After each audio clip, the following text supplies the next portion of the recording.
Denkanikottai sir பதிவாளர் சாய் கீதாவின் காரில் இருந்து கணக்கில் வராத சுமார் 6 லட்சம் ரூபாயை பறிமுதல் செய்து லஞ்ச ஒழிப்புத்துறை போலீசார் விசாரணை நடத்தி வருகின்றனர்.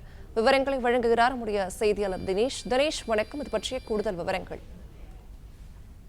நிச்சயமாக கிருஷ்ணகிரி மாவட்டம் தேன்கனிக்கோட்டை சார் பதிவாளராக பணியாற்றி வருபவர் சாய் கீதா. இவர் பத்திரப்பதிவு செய்பவர்களிடம் தொடர்ந்து லஞ்சம் வாங்கி வருவதாக வந்த புகாரின் பேரில் கிருஷ்ணகிரி லஞ்ச ஒழிப்பு டிஎஸ்பி வடிவேல் தலைமையிலான போலீசார் நேற்று இரவு தேன்கனிக்கோட்டையில் இருந்து கிருஷ்ணகிரி நோக்கி வந்த சாய் கீதா அவர்களுடைய காரை பரிசோதனை செய்தனர். இதில் கணக்கில் வராத சுமார் 6,35,000 ரூபாய் ரொக்க பணம் கைப்பற்றப்பட்டுள்ளது.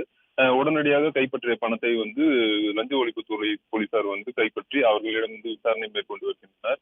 இது மட்டும் இல்லாமல் இவர் 2019 ஓசூர் சார் பதிவாளர் பணியாற்றி வந்த பொழுதும் லஞ்ச ஒழிப்புத்துறை போலீசாரிடம் அப்பொழுதும் சிக்கியுள்ளது என்று குறிப்பிடப்பட்டுள்ளது. இந்த இருவேறு லஞ்ச ஒழிப்புத்துறை போலீசார் தொடர்ந்து விசாரணை மேற்கொண்டு வருகிறார்.